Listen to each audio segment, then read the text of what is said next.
Dancers have to learn many skills, including how to land correctly. A dancer of mass 50 kg leaps into the air and lands feet first on the ground. She lands on the ground with a velocity of 5 meters per second there. So the dancer is going down with a velocity of 5 meters per second there. As she lands, she bends her knees and comes to a complete stop in 0.2 seconds there. Keyword there, stop. Stop means that we are going to be having a final velocity of 0 there. And then 2.1 says, calculate the momentum with which the dancer reaches the ground. So the dancer was going down with a velocity of 5. That's what is important for calculating momentum. So we have momentum being equal to the product of mass and a velocity. And so we have a mass of 50 with a velocity of 5 there. And that 5 is down. So we have 50 multiplied by 5. And then it's giving us a 250. Units for momentum is kg meters per second there. Now, momentum is in the direction of the velocity. So because we used a velocity, a downwards velocity. So the momentum will also be down there. So 1, 2, 3 for that one there. 2.2 says they define the term impulse. Impulse is the product.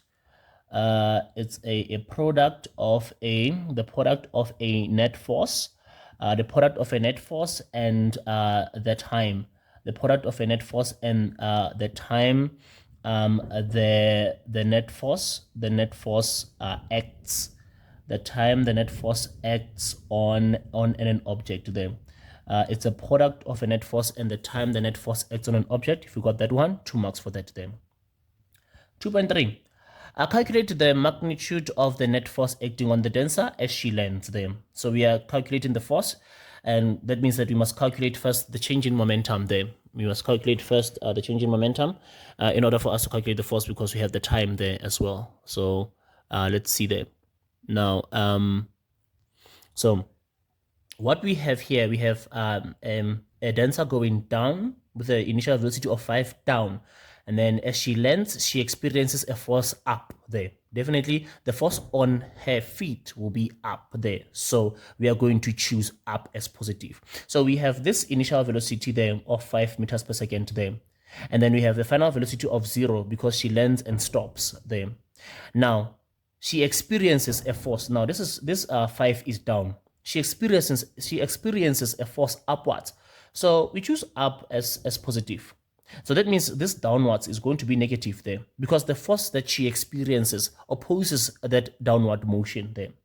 So we are going to be saying there, for change in momentum, we'll be having the mass, the final velocity minus the initial velocity. We have her mass as 50, the final velocity of 0, and a negative initial velocity of 5 there. Negative there because it's down, and we chose up as positive there.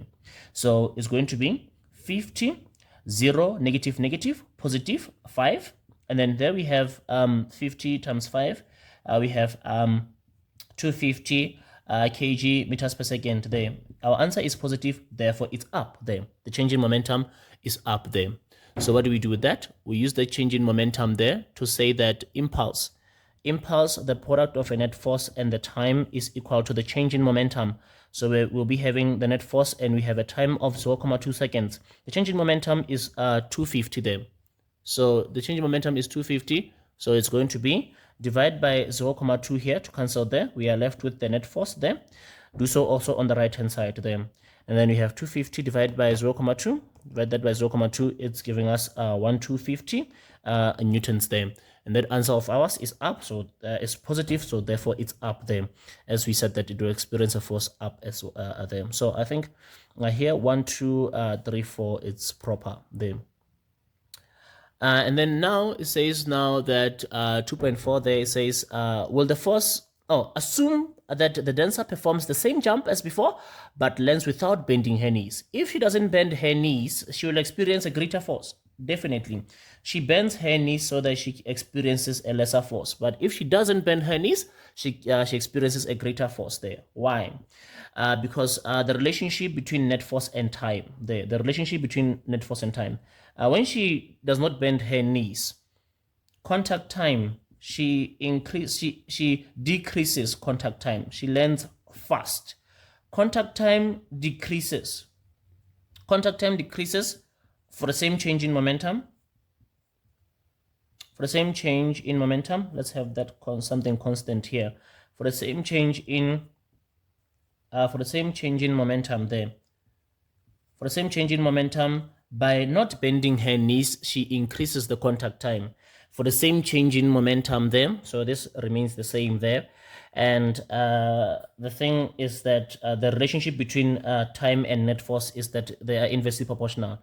So by decreasing the contact time when she doesn't bend her knees, the net force increases there. The net force increases there. The net force increases there. 1 mark for saying that the contact time increases for the same change in momentum, and 1 mark for showing the formula, for writing the formula that shows the relationship between contact time and net force there. And of this one, it's 13 there.